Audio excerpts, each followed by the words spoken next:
Pandora is a character in this film, in this game. On Pandora, there's always a spin. It's never the obvious thing. It may look obvious at first, but there's always a torque to it.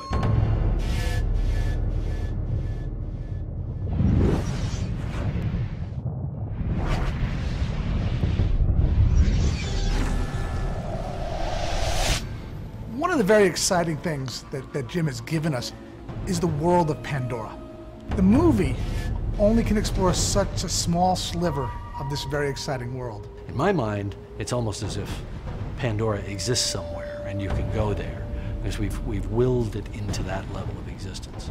The ecosystem that exists on Pandora is, people will understand it. It's similar enough to what we know about the life around us on Earth, but it will be alien. Pandora is beautiful and deadly. When you first are introduced, the deadly part is what you see. As you go deeper, the beauty starts to unfold, and you realize that it's really paradise. It's really the Garden of Eden. At nighttime, Pandora becomes a gorgeous landscape of glowing flora and fauna. It's this element of bioluminescence that kind of lights up the world, like lifting a filter off of what you see in the daytime, and this whole other level of color and beauty just pierces through. The humans are interested in Pandora because it has something that they want. So they've come there, unfortunately, to pillage it. We land on Pandora at a time when the Na'vi and the humans are in conflict with each other.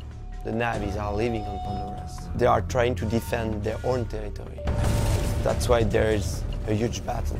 When you are in this planet as a human, you're a kind of a virus, because you're here and you are breaking the balance of the world.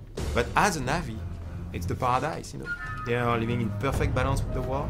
When you wander the jungle, suddenly everything isn't against you. The Na'vi path is much more organic. It's more in harmony with the world.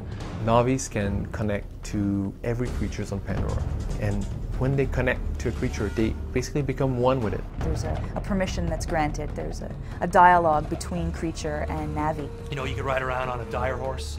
We can ride around on banshees, which are kind of like pterodactyl-like, but they're totally unlike anything you've ever seen.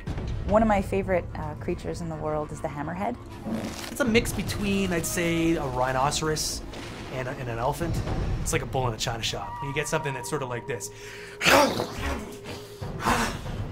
It's kind of like that. It's pretty scary.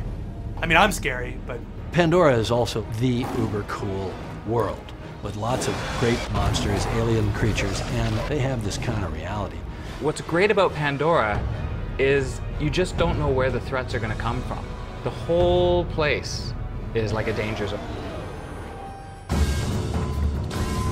You can play the game as an RDA trooper, or you can play the game as an avatar. You have two choices. So there are no good guys and bad guys. Maybe there's the possibility that you're going to see things differently.